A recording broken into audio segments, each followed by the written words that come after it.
السلام عليكم ورحمة الله وبركاته. ازيكم حبايبي، عاملين ايه؟ يا رب تكونوا بخير. انا سارة الفخراني، اللي اول مرة يشوفني انا بعمل روتينات، وان شاء الله النهاردة الروتين يكون خفيف عليكم ويكون جميل بإذن الله. النهاردة حابة اعمل خرشوف اهو. هعمل خرشوف ان شاء الله، انا حطيته في المية هسلقه، وهعمل معاكم ان شاء الله الخرشوف باللحمه المفرومه. بس ما عنديش بطاطس بقى اللي هي متقوره، فهعمل ايه؟ عندي بطاطس كنت عملتها معاكم في التحضيرات بتاعه الاكلات الاقتصاديه الاسبوع. تمام. دي انا مسلوقه، ويعني نص سلقه تقريبا، تمام، او 3/4 سلقه يعني. فانا مقطعها بالشكل ده عشان هحمرها ونظبطها مع بعض دلوقتي، واوريكم هعملها ازاي بقى باللحمه المفرومه مع الخرشوف. تمام، يلا بسم الله ونبتدي. دلوقتي انا شغلت النار على الخرشوف عشان اسلقه، هسيبه يتسلق ونبتدي ان شاء الله نعمل البطاطس، اوريكم هعمل ايه. دلوقتي انا كل اللي انا عملته ان انا حطيت معلقه سمنه على النار، وحطيت تومه، تمام، توم مفروم، وده بيدي البطاطس طعم تحفه جدا. تمام، هخليه بس يتشوح شويه.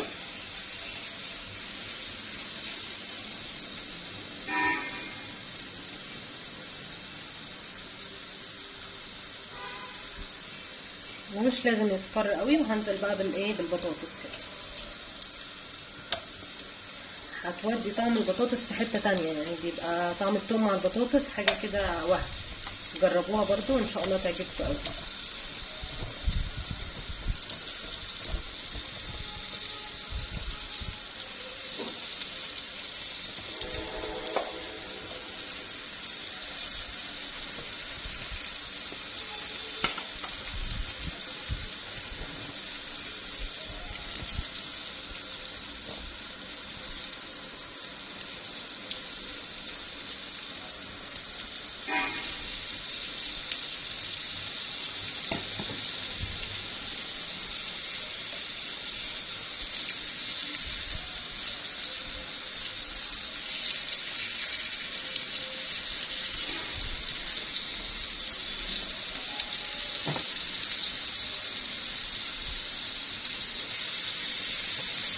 دلوقتي هديها رشه ملح،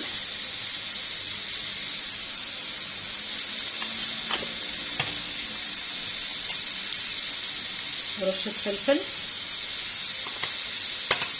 وبهارات الفراخ اللي معانا في كل مكان، يعني انا بحبها جدا بصراحه.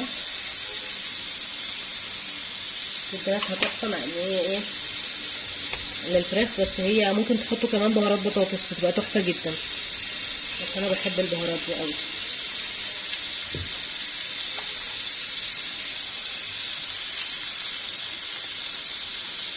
هديها تشويحه، بس تاخد تشويحه على النار البطاطس مع الثوم وبس.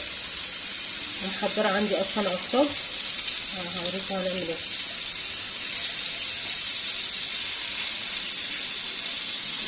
سيبها كده، اغطيها واسيبها شويه.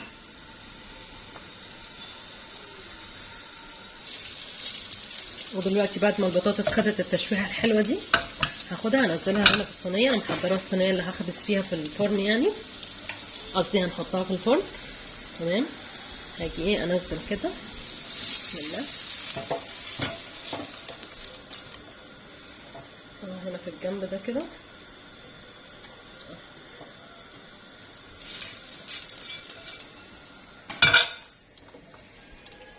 تمام، في نفس الطاسه نفسها هي اعمل ايه، هنزل بحته سمنه صغيره خالص،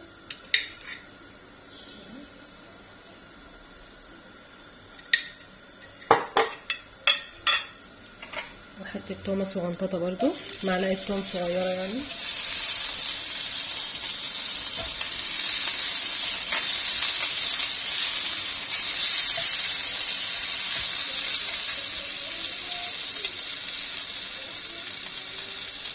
ومعلقه فلفل،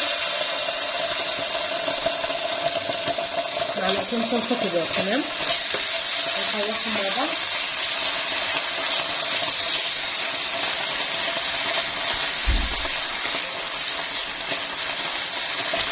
هنزل بقى بالبهارات بتاعتي كلها، برضو هزود ملح، فلفل،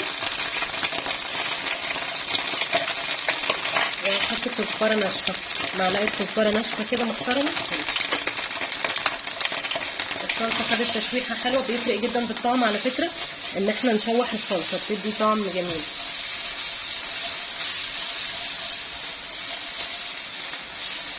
ممكن تعملوا بصلصه طماطم اللي هو عصير طماطم قصدي، برضو بيبقى جميل جدا. هنزل بشويه ميه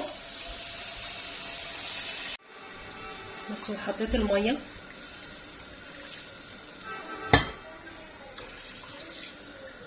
شويه ميه بس عشان يبقى فيه صوص كده اللي احنا هنغطي بيه البطاطس والخرشوف.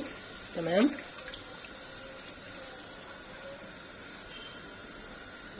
سيبها تغلي غلوتين بس وخلاص.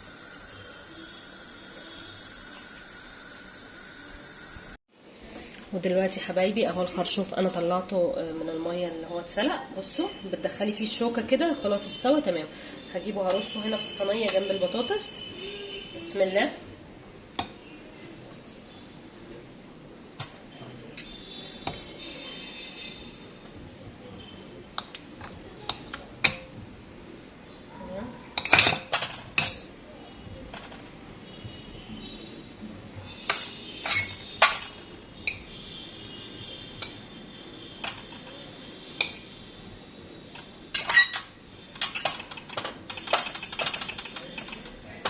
تمام.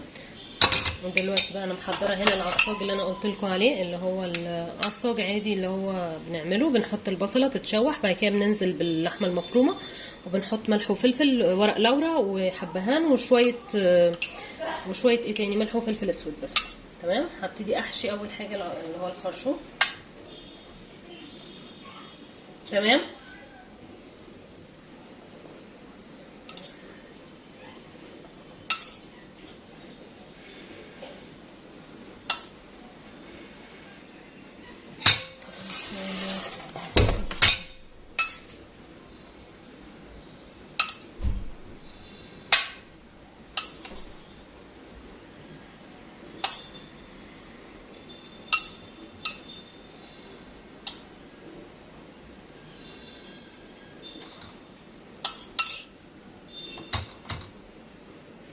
بعد ما حشيته هبتدي ان انا احط اللي هي اللحمه المفرومه دي كده على البطاطس.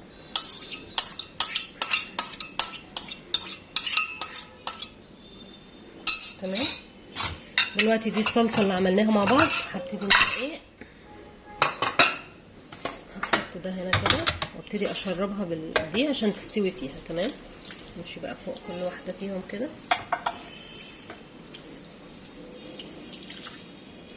تمام. دلوقتي بقى اختياري، ممكن نحط رشه موتزاريلا على كل واحده او نسيبها كده. انا هجيب الموتزاريلا احطها على الوش. تمام.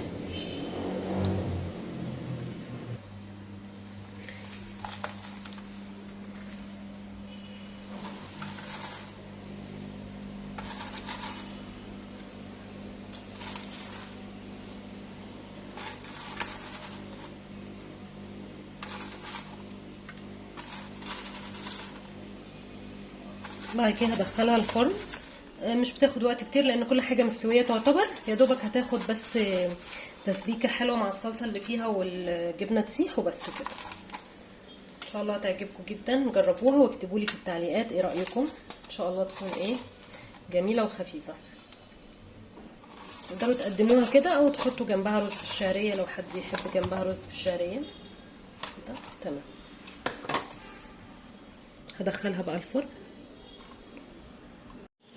ودلوقتي حبايبي ده بعد ما طلعت من الفرن، شوفوا بقى الجمال، تحفه. اظن هي بتتكلم عن نفسها، خطيره. جربوها وان شاء الله ان شاء الله هتعجبكم جدا باذن الله. تعالى نغرف. وفي صوص طبعا تحت هنا، حابين تضيفوا منه اوكي، مش حابين خلاص. ناخد حته كده من البطاطس، نحط واحده خرشوف كمان، بطاطس تانية. اوكي. بألف هنا والشفا للي هيجربها. جربوها وقولوا لي هتعجبكم جدا، تحفة ان شاء الله يعني. ودلوقتي تعالوا نعمل احلى كيكة بالشوكولاتة. كل اللي هنحتاج له 3 بيضات، كوباية وربع سكر، كوباية لبن، نص كوباية سمنة او زبدة، فانيليا، نص كوبايه كاكاو وكوبايتين ونص دقيق. لو هنعملها ساده هنشيل نص كوبايه الكاكاو ونحط نص كوبايه دقيق مكانها، هيبقى المجمل يعني كله 3 كوبايات دقيق ابيض وباكت بيكنج باودر. تمام. هبتدي اول حاجه ان انا اخد البيض 3 بيضات، وهنزل بعدها بالسكر اللي هو كوبايه وربع، وبعد كده هحط الفانيليا،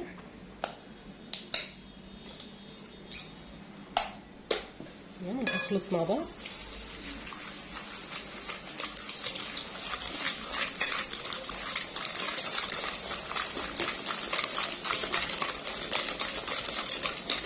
نص كوبايه السمنه ممكن تبدلوها بنص كوبايه زيت دوار الشمس، او نص كوبايه زيت جوز هند براحتكم، يعني الماده الدهنيه ايا يكن يعني بتمشي الحال.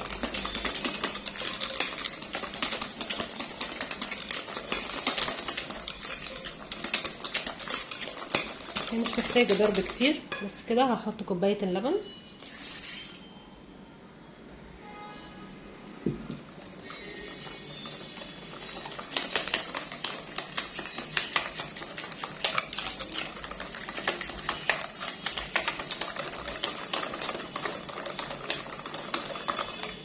دلوقتي هنزل بنص كوبايه السمنه او نص كوبايه الزيت يعني زي ما قلت لكم.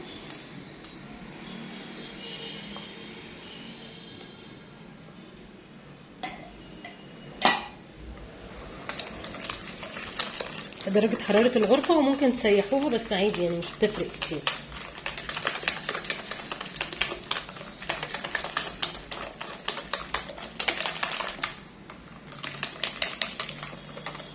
دلوقتي عندي المكونات الجافه، هي عباره عن كوبايتين ونص دقيق، هنحط عليهم باكيت البيكنج باودر، منخول الدقيق بيخلي الكيكه تنفخ اكتر، ومعلقتين اللي هو نص كوبايه الكاكاو كلها،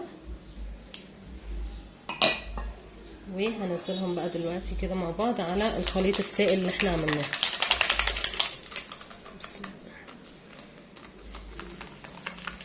بكون طبعا محضره الفرن قبل بفتره، يعني قبل من بدايه ما انا بعمل الكيكه بكون مسخنه الفرن على 180، وبدخلها على الرف الوسطاني، تاخد برضو من 35 ل 40 دقيقه.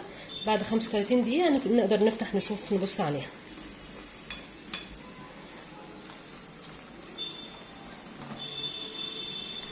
شويه دقيق كمان.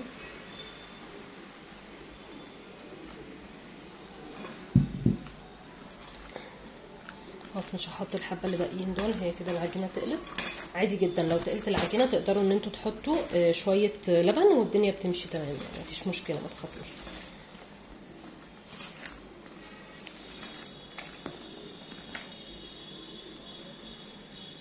تمام جدا كده، كده العجينه ممتازه. تمام. هحطها بقى، اجيب صينيه مدهونه واحطها فيها. دلوقتي دي صينيه انا جايباها 30 في 40، انا عايزاها تبقى رفيعه الكيكه، مش عايزاها تبقى يعني تخينه، فاهمين؟ فهحطها على الصينيه، هفردها. بسم الله.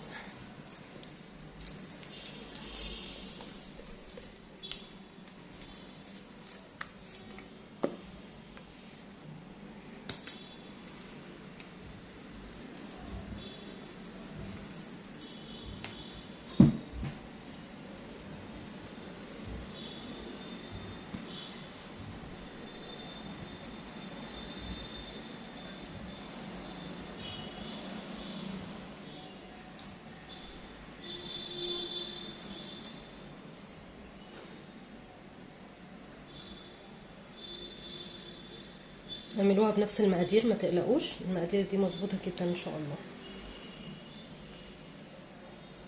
بس هو نوع الدقيق ممكن يختلف شويه، بس يعني هو كوبايتين ونص دقيق ونص كوبايه كاكاو مظبوط جدا. هدخلها بقى الفرن، هدخلها الفرن. ودلوقتي تعالوا اوريكم اسهل صوص شوكولاته ممكن تعملوه بمكونين وبس. يعني محتاجه حليب ومحتاجه شوكولاته. انا استعملت هنا شوكولاته دارك وشوكولاته بالحليب مع بعض. كل اللي انا هعمله هسخن الشوكولاته في الميكرويف، وكمان هسخن الحليب في الميكرويف، وهوريكم هعمل ايه. دلوقتي انا كده سيحت الشوكولاته في الميكرويف. تمام. هبتدي احط عليها برضو اللبن انا مسخناه، ابتدي احط حبه بحبه او ادوبه. تمام، بسم الله. ادوب الحبه دول وبعد كده اكمل.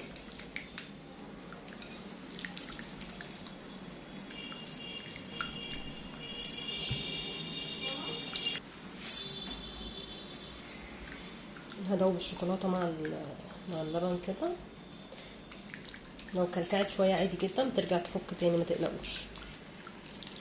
هتاخد قوام تقيل شويه دلوقتي، بس ايه مع التقليب هنقلب ونحط نزود لبن. شوفوا القوام حبه بحبه هيتقل قدامكم دلوقتي ان شاء الله.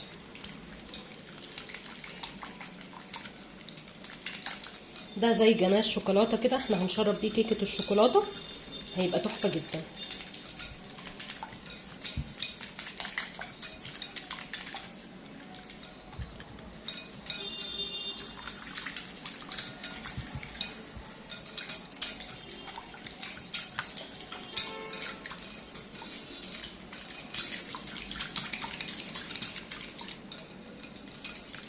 هيديها طعم غني قوي وتحفه تحفه تحفه. جربوه ان شاء الله يعجبكم قوي.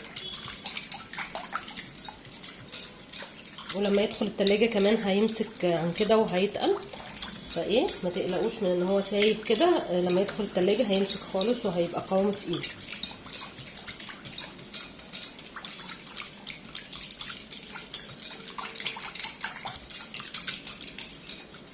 بس كده انا تمام كده. القوام بالنسبه لي ممتاز.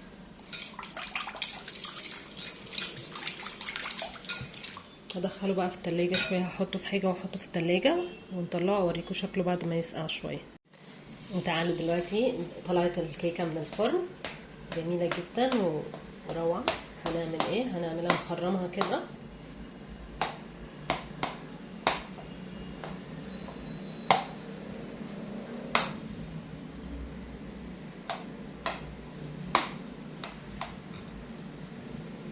تمام.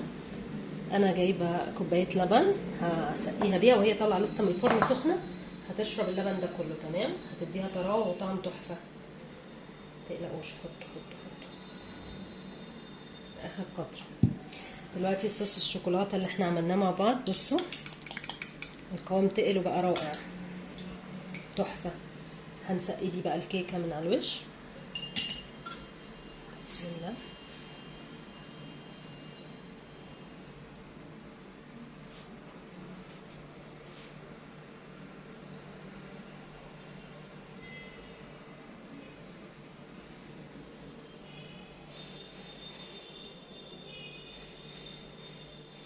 هجيب سباتيولا بس اظبط الصوص.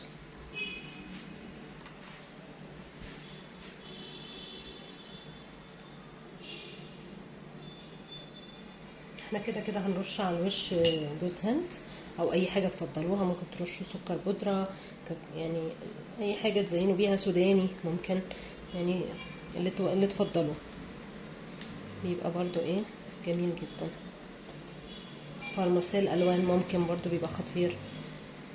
سوري اهو كده.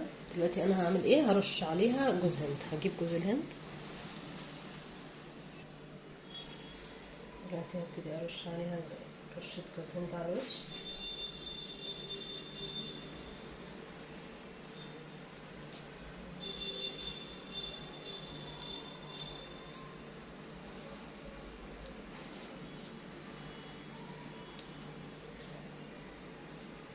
ده جوز هند مجروش خشن، بيبقى طعمه احلى كتير من اللي هو الناعم. تمام كده. وده كده شكلها بعد ما خلصت. جربوها وان شاء الله هتعجبكم جدا. اتمنى طبعا منكم ان انتوا لو عجبتكم النهارده اليوم يعني الروتين، ما تنسوش تعملوا لي لايك وتشتركوا وتنوروني في القناه عشان نكبر مع بعض، وان شاء الله يعني نعمل روتينات كتيره مع بعض. والسلام عليكم ورحمه الله وبركاته.